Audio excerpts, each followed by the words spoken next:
Depois de dar o primeiro passo, depois de receber o coração de Deus pela missão, entender qual que é essa missão, chegou a hora de você entender alguns conceitos. Por isso, a partir desse vídeo até o penúltimo vídeo desse primeiro módulo que a gente está te entregando, nós vamos falar sobre princípios, conceitos, valores do reino de Deus que você precisa levar por onde você passar e para tudo aquilo que você fizer.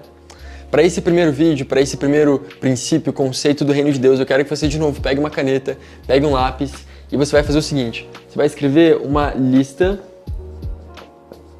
de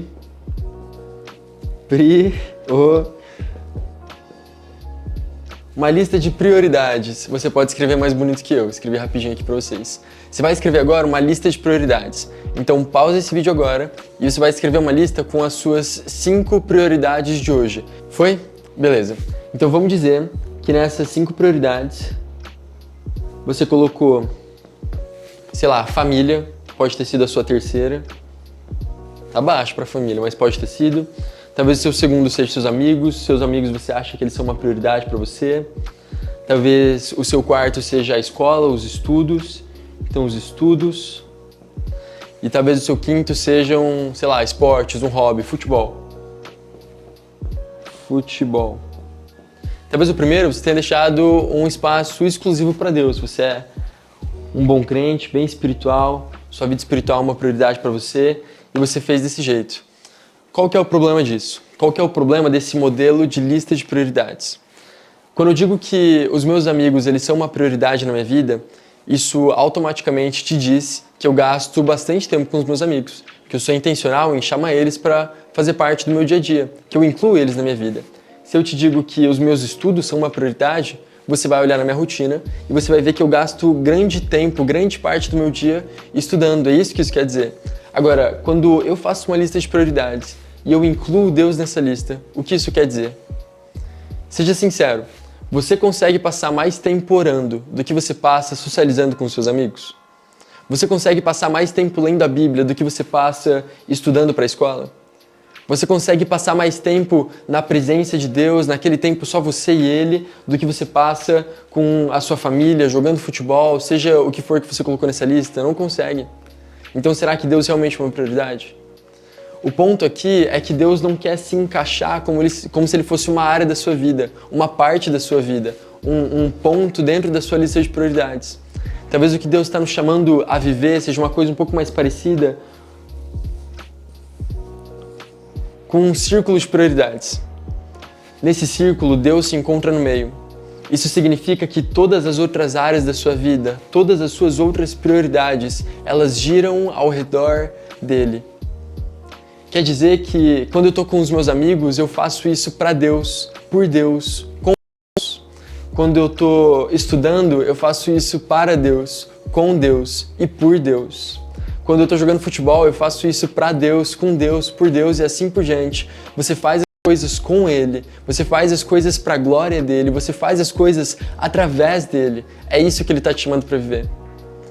Eu posso te falar que você não vai conseguir influenciar a sua escola só pregando. Pensa comigo, vamos dizer que você consiga um dia para falar de Jesus na sua escola. Você colocou lá, quinta-feira no intervalo, tá tudo certo, vocês se encontram todo o intervalo por 15 minutos para falar de Jesus. 15 minutos na Você fica na escola aproximadamente, uma média aí por escola, 20 horas por semana, tendo aula. Quer dizer que dentro dessas 20 horas, você usa só 15 minutos para refletir Jesus.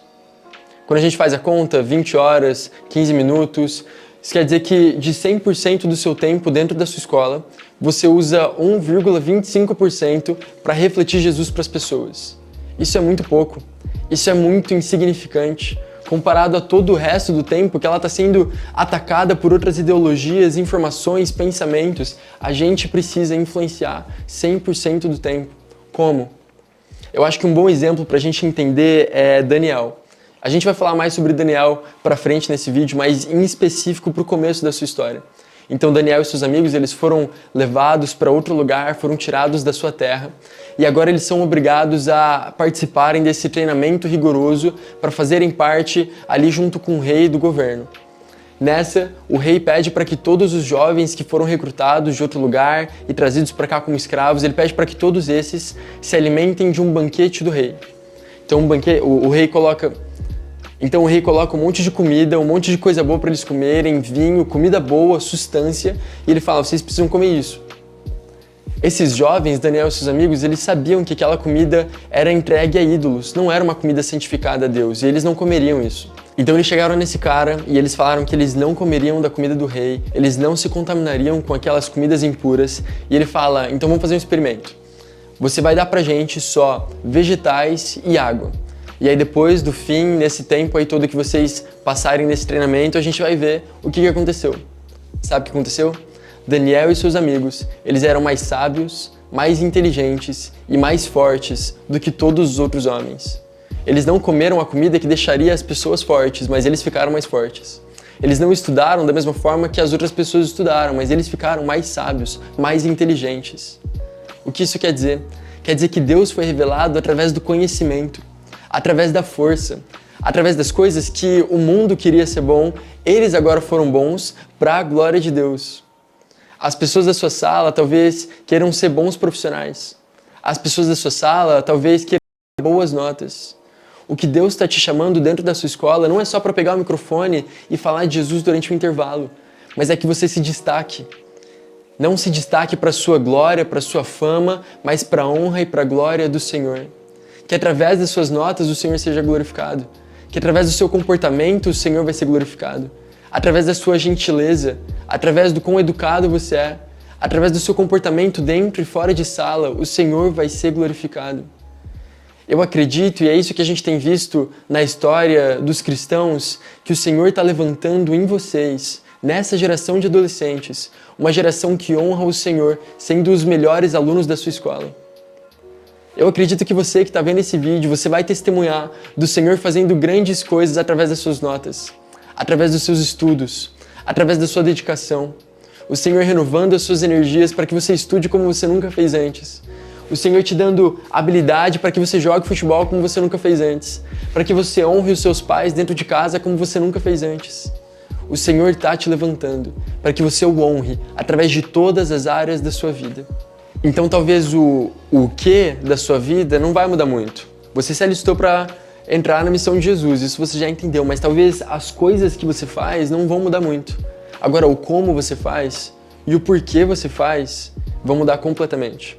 Isso se chama adoração. Em Colossenses, no capítulo 3, no versículo 23, ele diz: tudo o que fizerem, façam de todo o coração, não como para homens, mas para o Senhor. Isso é adoração. É um estilo de vida de adoração. Agora, isso também não se limita só à escola que a gente está falando.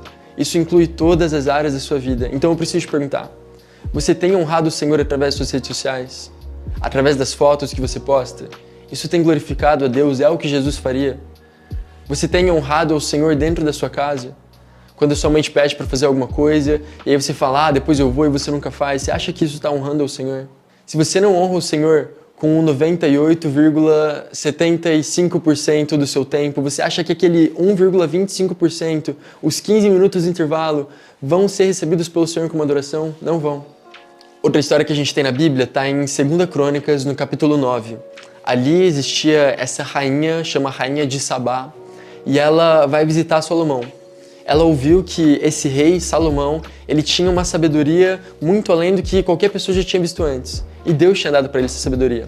Então ela vai lá para Salomão para ela testar, colocar ele à prova, ver se é tudo isso mesmo. Ela começa a fazer um monte de perguntas, ela anda pelo seu palácio e essa rainha ela não conhecia o Senhor, ela não adorava a Deus. Mas no fim da visita dela, depois de ter as perguntas respondidas e ver tudo aquilo que Deus tinha feito com Salomão, ela diz: bendito seja o seu Deus, bendito seja o Senhor está com você. Eu já falei que eu estou na faculdade hoje, eu tenho experimentado muito disso. No começo do ano eu entendi esse comprometimento que eu tinha que ter com a faculdade, não só em começar um movimento lá dentro, mas em honrar o Senhor através de tudo que eu faço. Eu comecei a convidar Jesus para os meus estudos e eu comecei a ver o Senhor me ajudando a entender as matérias que eu tinha muita dificuldade de entender. Com o passar do tempo, eu também parei de usar o celular na aula. Eu comecei a fazer perguntas legais para os professores. Eu comecei a ser mais gentil com as pessoas do meu lado. As pessoas começaram a me enxergar como algum tipo de referência, como alguém que por algum motivo vive de forma diferente. Eles viam que eu sabia o porquê eu estava lá, que tinha um motivo para eu estar lá, e que eu fazia isso com alegria, porque eu fazia isso para o Senhor. Chegou no final do semestre e eu ganhei aquele certificadozinho de melhores alunos da sala e não sei o quê. E aí esse meu amigo chegou em mim, esse cara da minha sala, e eu já tinha convidado ele para participar dos nossos encontros que a gente faz na faculdade, mas ele nunca quis ir. Ele chegou em mim e ele disse: acabou para você. Acabou, semestre que vem você não vai conseguir, semestre que vem eu que vou ganhar, eu vou me dedicar, eu vou ganhar, esquece, você perdeu já. Eu virei pra ele e eu falei: eu não tô entendendo o que você tá falando. Eu não tô fazendo uma competição. Isso não se trata de eu ser melhor do que você, de eu ser melhor que as pessoas da minha sala. Isso é sobre honrar o Senhor em tudo que eu faço. Eu falei isso pra ele. E no dia ele ignorou, ele fez assim que não, e ele saiu. No outro dia ele chegou em mim dizendo que aquilo ficou martelando na cabeça dele, que era pra honra e glória do Senhor. Ele disse: agora faz sentido, agora eu entendo. E ele começou a participar dos nossos encontros de quinta-feira. As suas notas, o seu comportamento, a sua gentileza, tudo o que você faz, elas abrem portas para que o Evangelho entre na vida das pessoas. Esse vídeo é uma chamada para você. É para você entender que antes de começar a pensar em qualquer movimento que você vai fazer na sua escola, você precisa olhar para a sua vida. Você precisa olhar para a sua rotina. Você precisa olhar para como você gasta o seu tempo. A Bíblia fala que nós somos a luz do mundo, sal da terra e luz do mundo. E ela ainda diz: não faz sentido que a luz seja colocada em um lugar baixo e escondido. Ela precisa ser colocada num lugar alto, onde ela é exposta. Se a sua vida hoje fosse colocada num lugar alto, em que todas as pessoas têm acesso a todas as áreas da sua vida, elas glorificariam o Senhor através disso? Através do tempo que você passa no TikTok? Através das coisas que você vê no Instagram? Através dos vídeos que você assiste, das músicas que você ouve? Do jeito que você gerencia o seu tempo? Tudo isso é importante. Da forma como você se dedica na escola? Do tanto que você reclama e murmura quando seus pais pedem para fazer alguma coisa? Esse vídeo é um chamado para você prestar atenção nessas áreas e entender que aquele 1,25 ele vai ser importante sim, mas antes você precisa cuidar do todo da sua vida, para que essa adoração seja primeiro entregue ao Senhor e depois flua de você. Então o nosso desafio é que no final desse vídeo você feche o computador, você feche o seu celular, você pegue um papel e você entenda a voz do Senhor falando com você. Quais são as áreas que você não tem honrado ao Senhor de todo o seu coração? Quais são as coisas na sua vida hoje que você tem feito pela metade? Que você tem feito só por fazer? E como você pode honrar o Senhor através dessas coisas? A partir disso, eu tenho certeza que muitas portas vão se abrir para que não você, não o seu nome, não a sua fama, mas para que o Senhor seja visto e glorificado. Caso o Senhor te mostre alguma dessas coisas que você não tem honrado a Ele, é simples. Arrependa-se. Tome um comprometimento de mudar na prática, algo prático, e continue. Honre ao Senhor de todo o seu coração em tudo que você faz. Te vejo no próximo vídeo.